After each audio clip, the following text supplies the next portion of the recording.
बहाली और निजीकरण किसी एक प्रदेश का नहीं बल्कि पूरे देश का मुद्दा बना हुआ है। पूरे देश में इसको लेकर आक्रोश है कर्मचारियों के बीच में। कर्मचारी लगातार के विरोध में प्रदर्शन कर रहे हैं, रैलियां कर रहे हैं, ज्ञापन पत्र दे रहे हैं, अधिकारियों से मिल रहे हैं, नेताओं से मिल रहे हैं, मंत्रियों से मिल रहे हैं, लेकिन अभी तक इनके हाथ खाली नजर आ रहे हैं। लगातार जो कर्मचारी है वो कह रहे हैं कि निजीकरण को बढ़ावा ना दिया जाए और उसका विरोध करें। इसी के साथ ओपीएस बहाली की मांग को तेज कर रहे हैं, एनपीएस और यूपीएस का बहिष्कार कर रहे हैं, लेकिन फिर भी शासन प्रशासन इन कर्मचारियों की बिल्कुल भी सुनने को तैयार नहीं है, इन शिक्षकों के बिल्कुल भी सुनने को तैयार नहीं। और इस बीच में सबसे बड़ा सवाल ये खड़ा होता है कि अगर कोई भी एक दिन के लिए सांसद या विधायक बनता है तो उसको पुरानी पेंशन मिलने लगती है, तो ये जो कर्मचारी वर्षों अपनी सेवाएं देते हैं देश को, प्रदेश को, तो इनकी जो पुरानी पेंशन है उसको क्यों नहीं बहाल किया जाता है, इनको क्यों नहीं पुरानी पेंशन दी जाती। ये सारे सवाल लगातार कर्मचारियों के द्वारा खड़े किए जाते हैं। इसके साथ देखने को मिला कि जो जजों की पेंशन का मामला था ये भी काफी ज्यादा चर्चा में रहा है, लेकिन इन कर्मचारियों का साफ तौर पर यही कहना है कि इनको कुछ भी नहीं चाहिए, इनकी पुरानी पेंशन को बहाल कर दिया जाए और पूरी ठीक तरीके से ये अपनी नौकरी को करेंगे, अपनी जो सेवाएं हैं उनको देंगे। वैसे तो सभी कर्मचारी और शिक्षक जो है वो पूरी ईमानदारी के साथ अपना काम कर रहे हैं, लेकिन बस इनकी एक ही मांग है कि इनकी पुरानी पेंशन को बहाल कर दिया जाए। लेकिन फिर भी शासन प्रशासन की आवाज को नहीं सुनना। इन सारी चीजों पे बातचीत करते हुए शशि भूषण जी ने क्या कुछ कहा, आप भी सुनिए।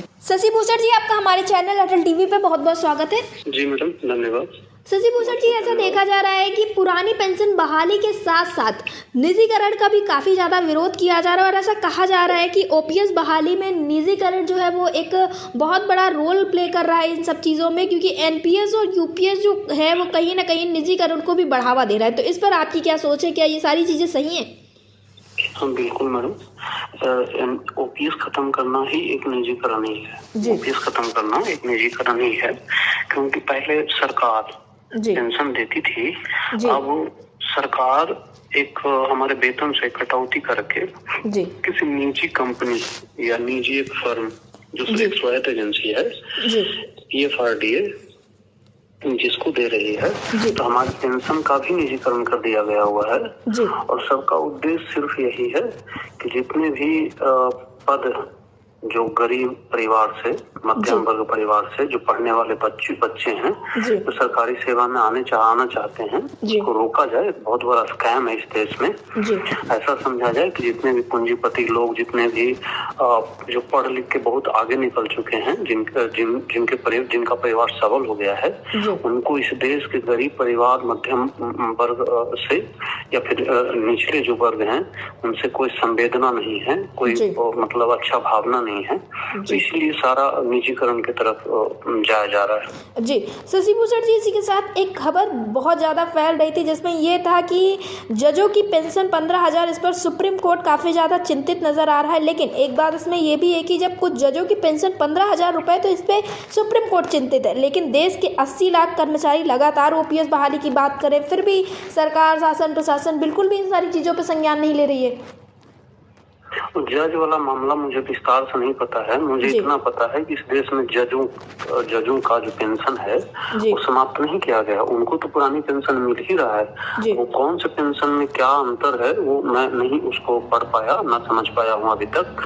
आपने इस बात को उठाया है, मैं उसको देख लेता हूँ कि क्या मामला है, उसके बाद उस पर प्रतिक्रिया दे पाऊंगा। जी, इसी के साथ ये भी कहा जा रहा है कि संस्थाओं का निजीकरण बंद किया जाए, सरकारी संस्थाओं को मजबूत किया जाए ताकि जो मध्यम वर्ग है वो भी मजबूत हो सके। ऐसा है मैडम, मध्यम वर्ग तो मजबूत होगा ही, वो तो मैं पहले बोल ही चुका हूँ।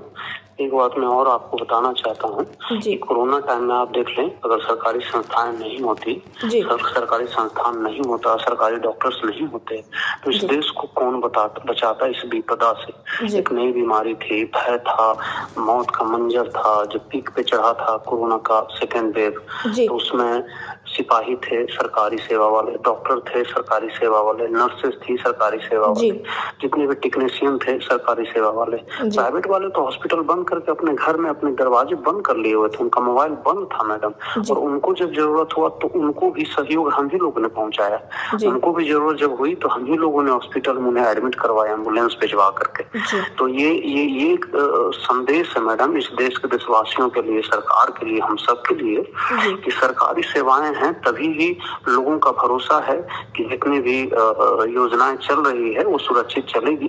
प्राइवेट करके देश को मेरे ख्याल से ना बर्बाद करने जैसी स्थिति, प्राइवेटाइजेशन की तरफ हम लोग बढ़ रहे हैं, तो देश को बर्बाद करने जैसी स्थिति की तरफ हम लोग बढ़ रहे हैं। इस बात को मैं मानता हूँ। जी, इसी के साथ ये भी कहा जा रहा है कर्मचारियों को तो सुरक्षा दी ही जाएगी अगर ओपीएस बहाल हो जाती है, लेकिन ओपीएस बहाली के साथ साथ अगर सरकार ओपीएस बहाल कर देती है तो इससे सामाजिक सुरक्षा भी मिल जाएगी।